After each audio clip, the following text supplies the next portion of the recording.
বাংলাদেশের সবচেয়ে বড় পানি বিপ্লব শুরু হতে যাচ্ছে। ৩৫,০০০ কোটি টাকার এই মেগা প্রকল্প কেন বাংলাদেশের ভবিষ্যৎ বদলে দিতে পারে? চলেন আজকের ভিডিওতে তাই দেখি। যে যেখান থেকে ভিডিওটি দেখছেন অবশ্যই লাইক দিয়ে শেয়ার করবেন আর আপনার গুরুত্বপূর্ণ মনের ভাব কমেন্টে প্রকাশ করবেন।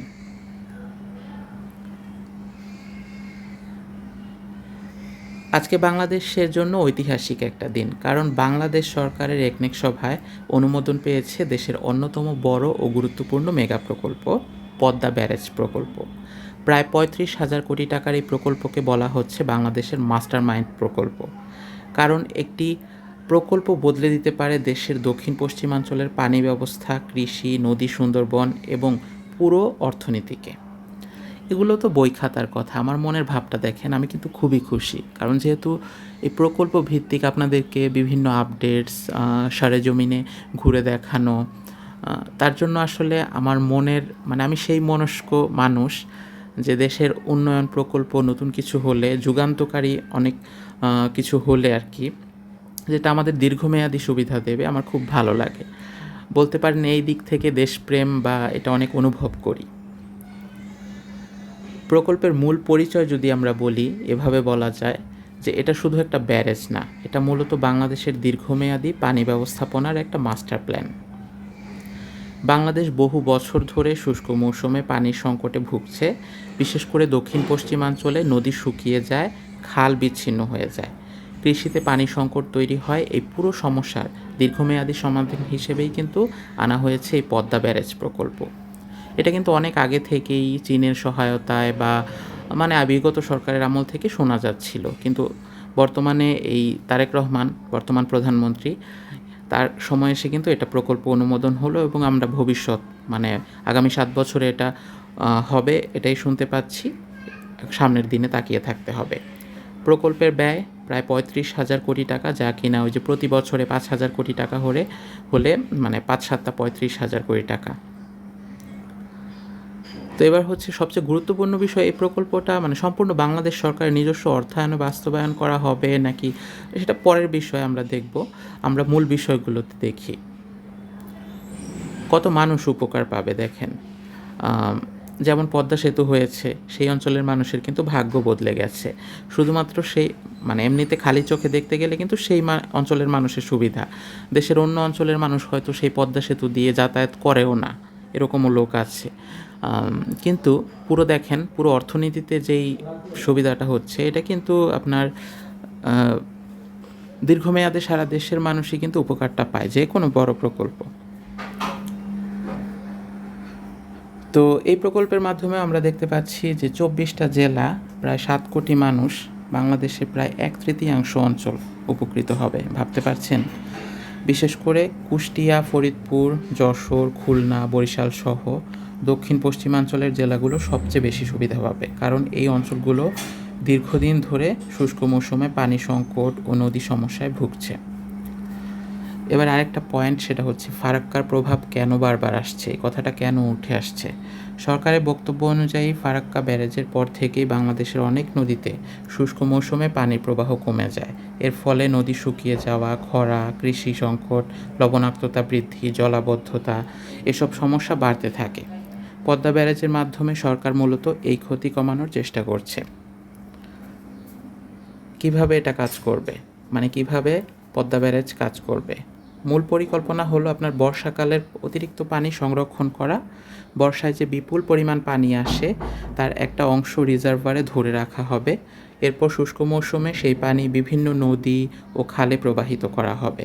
ফলে বছর জুড়ে পানির প্রবাহ ঠিক রাখা সম্ভব হতে পারে। বাংলাদেশ কিন্তু ভাটির দেশ, তার কারণে পানি সংরক্ষণ করাটা ভালো। কোন কোন নদী উপকার পাবে? গড়াই, মধুমতি, মাথাভাঙা, ইছামতি সহ অনেক নদীতে আবার পানি প্রবাহ ফিরিয়ে আনার পরিকল্পনা রয়েছে। বর্তমানে অনেক নদী শুষ্ক মৌসুমে প্রায় মৃত অবস্থায় চলে যায়, আছে আর কি, এরকম বলা যায়। পদ্মা ব্যারেজের মাধ্যমে কিন্তু সেই নদীগুলোতে আবার পানি প্রবাহ ফিরিয়ে আনার চেষ্টা করা হবে। কৃষিতে কী পরিবর্তন আসবে? এই প্রকল্পের সবচেয়ে বড় সুবিধাভোগী হতে পারে কৃষিখাত, কারণ শুষ্ক মৌসুমেও সেচের পানি পাওয়া গেলে ফসল উৎপাদন বাড়বে, কৃষকরা একাধিক মৌসুমে চাষ করতে পারবে, দক্ষিণাঞ্চলে নতুন কৃষি সম্ভাবনাও তৈরি হতে পারে। সুন্দরবনের জন্য কেন গুরুত্বপূর্ণ? সুন্দরবনে বাড়তে পারে লবণাক্ততা, কমাতে গুরুত্বপূর্ণ ভূমিকা রাখতে পারে। আমি লাইনটা কীভাবে বললাম? সুন্দরবনে বাড়তে থাকা লবণাক্ততা কমাতে গুরুত্বপূর্ণ ভূমিকা রাখতে পারে।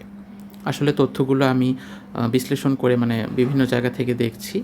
যদি মিঠা পানির প্রবাহ বাড়ানো যায় তাহলে সুন্দরবনের পরিবেশ জীববৈচিত্র্য রক্ষায় বড় ভূমিকা রাখতে পারে পদ্মা ব্যারেজ। শুধু ব্যারেজ না, এটা আরও কী থাকবে? দেখা যাবে যে 3টি হাইড্রো পাওয়ার প্ল্যান্ট, তারপরে navigation lock, fish pass, satellite town, নদী খনন ব্যবস্থা, আরও নানান কিছু হতে পারে। একটা স্ট্রাকচার অনুযায়ী বললাম আর কি। অর্থাৎ এটা শুধু পানি সংরক্ষণ প্রকল্প না, এটার সঙ্গে বিদ্যুৎ উৎপাদন, নৌ চলাচল, মাছের চলাচল এবং নতুন অর্থনৈতিক অঞ্চল তৈরির পরিকল্পনাও কিন্তু যুক্ত রয়েছে। স্যাটেলাইট টাউন কেন গুরুত্বপূর্ণ? সরকার বলছে যে এই প্রকল্প ঘিরে নতুন নতুন অর্থনৈতিক অঞ্চল ও স্যাটেলাইট শহর গড়ে উঠতে পারে, যেখানে শিল্প, ব্যবসা, আবাসন এবং কর্মসংস্থান বাড়তে পারে। অর্থাৎ শুধু পানি না, পুরো অঞ্চলের অর্থনীতিতেই কিন্তু একটা পরিবর্তন হতে পারে।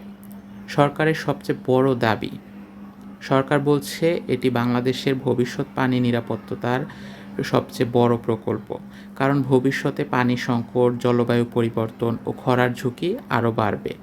তাই এখন থেকেই বড় ধরনের পানি ব্যবস্থাপনায় যেতে চায় সরকার। তো আসলে দেখুন, যেমন আমি যখন যেই সরকার ক্ষমতায় আসে বা যখন যা চোখের সামনে শুনি সেভাবেই কিন্তু জনগণ ভাবতে ভালোবাসে, আশা দেখতে ভালোবাসে। তো মাননীয় প্রধানমন্ত্রী তারেক রহমানের একটা বক্তব্যে কিছুদিন আগে দেখতে পাচ্ছিলাম যে আমাদের ভূমিগর্ভে যে পানি আছে সেই পানির উপর থেকে চাপ কমাতে হবে।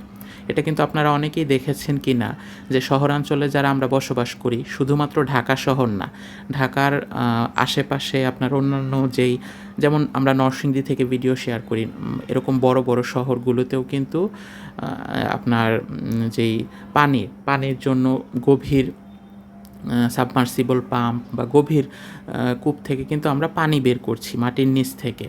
তার মানে কি, মাটির নিচে পানির লেয়ারটা অনেক ভিতরে চলে যাচ্ছে, পানি কমে যাচ্ছে, এক কথায় কমে যায় কিনা জানি না, লেয়ারটা নিচে চলে যাচ্ছে। আমরা যদি এই সারফেস লেভেলের উপরের এই যে বৃষ্টির পানি বা এই যে খাল খনন, নদী খনন, এগুলো কেন করা হয়? যাতে পানিটা এসে রিজার্ভ হয়, এটা ব্যবহার করা যায়, তাহলে খুবই ভালো হতে পারে। তো পশ্চিমবঙ্গে তো মমতা ব্যানার্জি হেরে গেলেন এবং মমতা ব্যানার্জির কারণেই কিন্তু এই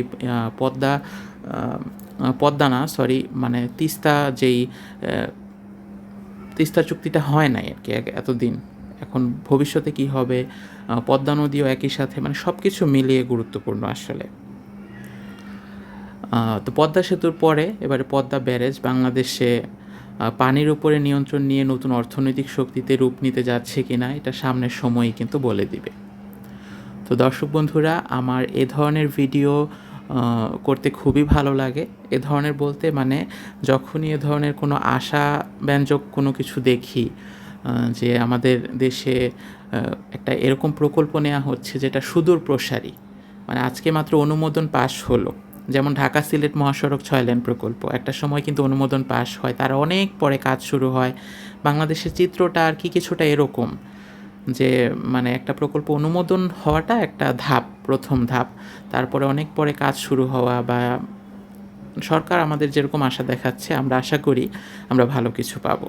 তো দর্শক বন্ধুরা, ভিডিওটা কেমন লাগলো অবশ্যই কমেন্ট করে জানাবেন। আমার চ্যানেল ঘুরে অন্যান্য যে ভিডিওগুলো আছে সেগুলো দেখবেন। আর অবশ্যই সবাই প্রত্যেকজনের কাছে আমার এটা আবদার, একটা করে হলেও কমেন্ট করবেন, ভালো মন্দ আপনার মতামত প্রকল্প সম্পর্কে অনেক বেশি কমেন্ট করলে সেটা কিন্তু কোনো না কোনো কর্তৃপক্ষ দেখে, এগুলো আমি বিশ্বাস করি কেউ না কেউ দেখে।